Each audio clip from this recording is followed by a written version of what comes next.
Hello everyone, how are you? I hope you all are fine. Today I am explaining the first chapter of our English grammar book. Okay, its name is sentences. We use many sentences in our daily routine like please you speak the answer, please shut the door, stand up and tell me the answer, है ना. You asked your mom, mummy can I go for play, mummy can you help me in my study, है ना. इस तरह से आप बहुत सारे सेंटेंस अपने दिन भर में बोलते हैं. ओके, तो सेंटेंसेस क्या है? Sentences is a group of word. यह वर्ड्स का एक ग्रुप है. Okay, let's see it's definition. A sentences is essentially a group of words arranged in such a manner that they make complete sense and express a complete thought or feelings. हमारे विचारों को, हमारे भाव को express करने के लिए हम जिन का यूज़ करते हैं वह सेंटेंस होता है. सेंटेंस के थ्रू ही हम अपने विचार को, अपनी फीलिंग्स को दूसरों तक हम बताते हैं, पहुंचाते हैं, दिखाते हैं, बोलते हैं. ओके, तो ये हो गया है sentences. You also studied sentences in 4th, 5th and also in 3rd class. Okay, next, what is phrase? Phrase क्या है? A phrase is a small group of words that adds meaning to a sentence. Phrase क्या है? Sentence में meaning को add करता है, but it does not make a complete sense. पर यह एक कंप्लीट सेंस नहीं बनाता. फ्रेज को पढ़ने से हम यह नहीं बता सकते हैं कि आप कहना क्या चाहते हैं या बताना क्या चाहते हैं. यह किसी भी चीज़ को आधा बताता है आपको, है ना. बट ये सेंटेंस में अगर ये होगा तो ही सेंटेंस अपना मीनिंग बता पाएगा, है ना. जैसे एग्जाम्पल है ड्यूरिंग द रेस, बारिश के दौरान. अब बारिश के दौरान क्या क्या हो रहा है, क्यों हो रहा है, कैसे हो रहा है, वी डोंट नो, है ना. ठीक है. Have you visited Rajasthan? This is the example of sentence. Have you visited Rajasthan? यहाँ पे क्वेश्चन पूछ रहे हैं कि क्या तुम कभी राजस्थान घूमने गए हो. इट इज़ अ सेंटेंस, क्योंकि यहाँ पर हमें एक इसका कंप्लीट सेंस पता चल रहा है, वो क्या बोलना चाहता है वो पता चल रहा है. ठीक है, चलिए सेंटेंस को हम आगे और इसके एग्जांपल्स के थ्रू समझते हैं. चलिए स्टूडेंट, हम सेंटेंसेस को और फ्रेजेस को इस क्वेश्चन की हेल्प से हम समझते हैं. ओके, फर्स्ट क्वेश्चन है ये, राइट P फॉर फ्रेजेस.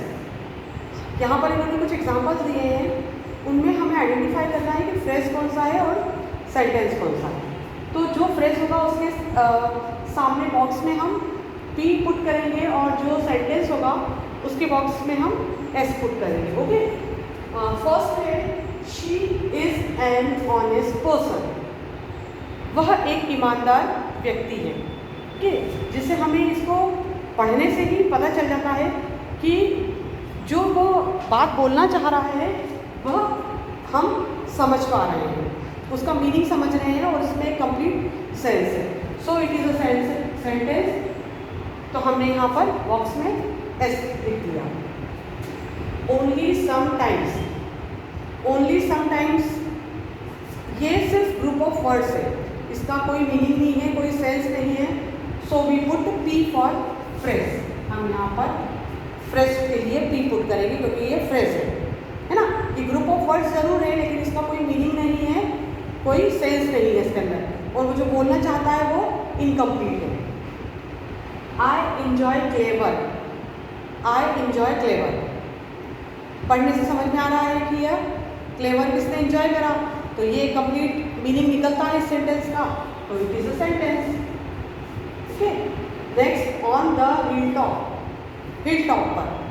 क्या हिल टॉप पर, कौन, कैसे, हमें समझ नहीं आ रहा.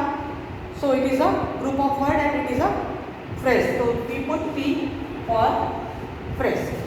Okay, now we come on our second question. Give one word for the following phrases. यहाँ पर इन्होंने कुछ फ्रेजेस के एग्जाम्पल दिए हैं और उनके लिए आपको एक सही वर्ड बताना है कि उसके लिए हम क्या बोलेंगे। फर्स्ट है taking pictures on camera. Camera में पिक्चर को लेना क्या कहलाता है, बताइए आप क्या कहलाता है। हम जब कैमरे से पिक्चर लेते हैं तो उसे हम क्या कहते हैं, उसे हम कहते हैं फोटोग्राफी। क्या कहेंगे हम, फोटोग्राफी। ओके, तो यहाँ पर हम लिख देंगे फोटोग्राफी, क्योंकि कैमरे से पिक्चर लेना कहलाता है photography. Okay, next second belonging to village. जो विलेज को बिलोंग करें, गांव को जो बिलोंग करें, उन्हें हम क्या कहते हैं, उन्हें हम कहते हैं रूरल। जो बिलोंग गांव को बिलोंग करते हैं, विलेज को बिलोंग करते हैं, उन्हें हम कहते हैं रूरल। ऐसे और भी हैं, चाइल्ड विदाउट पेरेंट, जिन बच्चों के पेरेंट नहीं होते उन्हें हम ऑर्फेन कहते हैं, है ना। और भी इसके एग्जाम्पल हैं जिसमें हम बता सकते हैं कि फ्रेजेस के लिए हम एक सिंगल वर्ड क्या यूज़ करें, है ना। तो ऐसे है every 14 days, fortnightly, being quite, silently. तो इस तरह से हमने कुछ फ्रेजेस के लिए यहाँ पर एक सिंगल वर्ड को यूज़ किया है। तो इस 2 क्वेश्चन की हेल्प से हमने सेंटेंस और फ्रेज में डिफरेंस को समझा है। ओके।